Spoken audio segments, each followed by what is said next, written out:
Well, I'm a little confused. In my market and in my world, I've been seeing prices under pressure all across the United States. I'm hearing stories where agents haven't had a sale in a year and a half. I'm seeing prices softening, and yet the Case Shiller came out and went to an all-time high. Saw this on Zero Hedge, and I must tell you, it is confusing to me because it shows that the Case Shiller Index across the United States, homes are doing incredibly well. Well, this is news to me. Let me go to my next slide and let's just talk about what I see here. So here you can see this. Got this again from Zero Hedge, just showing everything is just doing really, really well with the Case Shiller. But look at the real world. Here we go into the Federal Reserve electronic data, and I'm going to tell you this is pretty doggone good data, and it's showing that the average sale that we saw peaked in Q3 of 2022, and it hasn't gotten back. So let me just open this up a little bit so that you can see this. So it got to the peak in Q4 2022. Now here in Phoenix, it was in June of 2022. But it shows $552,000. Now the median new home in the same time frame peaked in October of 2022 at $496,800. Now these are, when you start talking $496,800, that's a pretty specific price. So this is coming right out of the Federal Reserve electronic data system. You can see now this is taking all three. This is taking the average sales price, S&P CoreLogic, Case Shiller, and the median sales price for new homes. And you can see that they are all trending down except for the CoreLogic. Now, I'm going to tell you, Case Shiller is just an absolutely outstanding index, but it is kind of doing an outlier here. It's showing that that index is doing very, very well, what the others are not. Let me go to my next slide. Let's just take a look at that. Now, when we break this out for the median home sales price in the United States, so this is the median. That's that section in the middle, because if you get a bunch of very expensive homes or a bunch of really cheap homes that have sold in one quarter, well, it throws the price off. So the median is kind of right there in the middle. So the median sales price in the United States peaked again Q4 of 2022. We're going to see this a lot, and you can see that was the peak, and it did come back. Now, in my work, when we're doing the timing model, when we get a completion, we always have two peaks. We've always talked about there being two peaks. You can clearly see these two peaks right here. So, and you can see that it's going down. Let me go to my next slide. By the way, you see up here in the upper left corner that the latest data that we have is Q4 2023. So that's like 30 days ago. It dropped from $479,600 at peak, and it's now the median price was $417,700.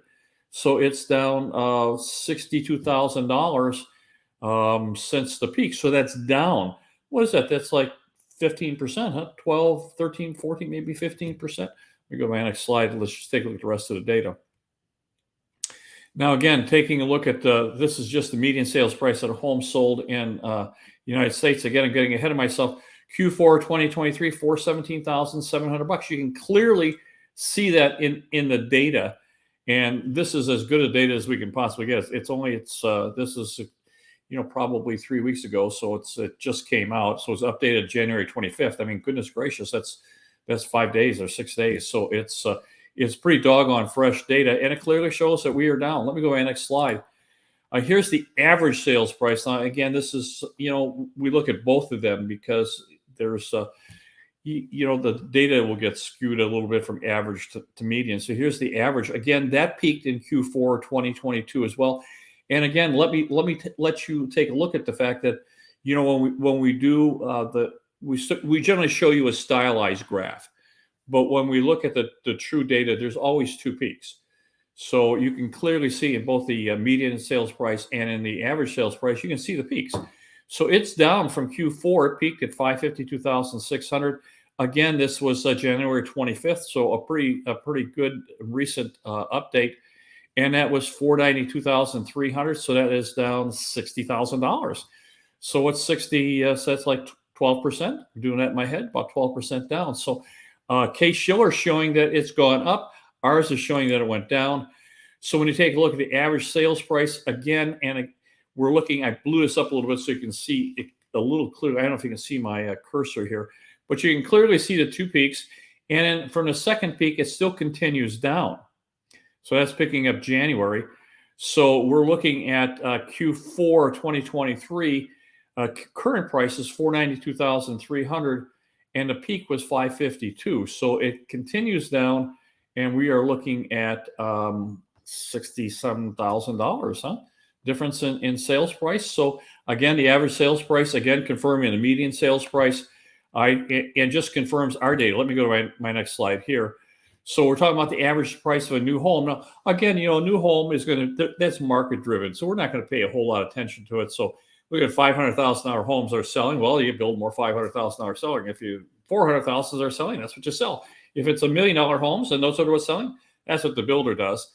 But if you look at the average sales price, again, it's confirming the existing homes that it's downsized. So this is from 468 to 487. So that's, again, that would be $80,000 difference in price. And again, just look at the graphs. You can see that it peaked and that it is changing. So let's just take a look at this when we get a chance. Let me go to my next slide. Now, when you take a look at the average new home price and open it up again, you can see how it squiggles around. Again, depends on what's selling. But again, it clearly shows that we're down $80,000. So we've got three of these. So we've got the median, the average, and new home prices. All are dropping in their sales values. And yet we have an outlier with the Case Shiller. Typically, Case Shiller and the rest of them just run together really, really well. Case Shiller is a wonderful, wonderful index. But for some reason, it's tracking higher than the others. So let's go to my home market here in Phoenix, and again you can clearly see the two peaks. So the first peak was in June of 2022 at 346,000 at 365. Now that's an index. That's not a price index. That's just an index. That's not turned into dollars. So 346 in Q4 is 330. So obviously down, not as much as nationally. Again, there's a lot of in-migration coming here is supporting the market. In the 2008, you couldn't get a worse place to be than Phoenix, Arizona. That was like the poster child for bad business. And this year, it seems like this time around that Phoenix is probably not going to be. Will maybe be cushioned a little bit. We're not going to be immune, but maybe cushioned a little bit because of all the business that's coming in here. And we have California to thank for that. California and Washington and Oregon.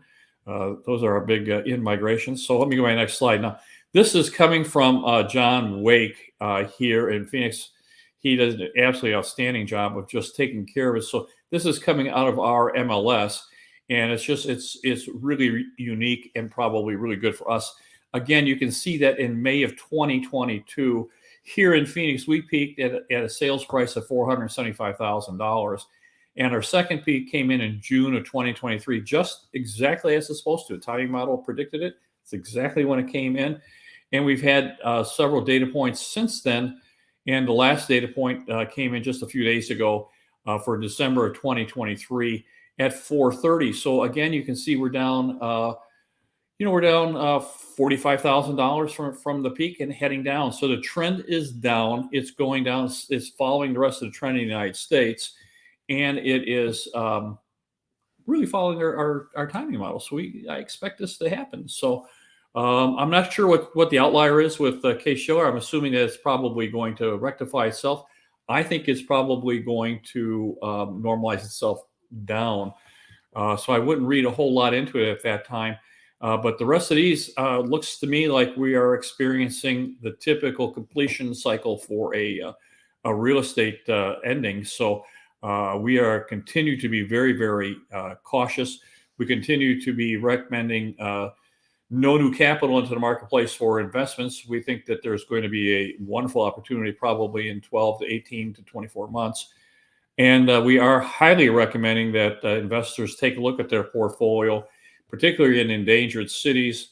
We're getting an awful lot of people from Seattle, Portland, San Francisco, and Silicon Valley, of course, Los Angeles, San Diego, Chicago are moving. And of course, they're going to Florida, Texas, and Arizona. Arizona is just, So Arizona is really just Phoenix, so that we kind of get lost when we start talking states, because Phoenix is really where all the in-migration is, and Phoenix is really, when you talk about county rather than state, Phoenix becomes like number one or number two county in the United States. So the migration here is just phenomenal. Business is phenomenal. So we highly recommend that you look and talk to your financial advisors and think about doing a 1031 exchange into one of these better markets. So here's how you get hold of me. If you need me, you can get a consultation. I'd be more than happy to talk to you and your financial advisor, your spouse, anyone that you feel comfortable with.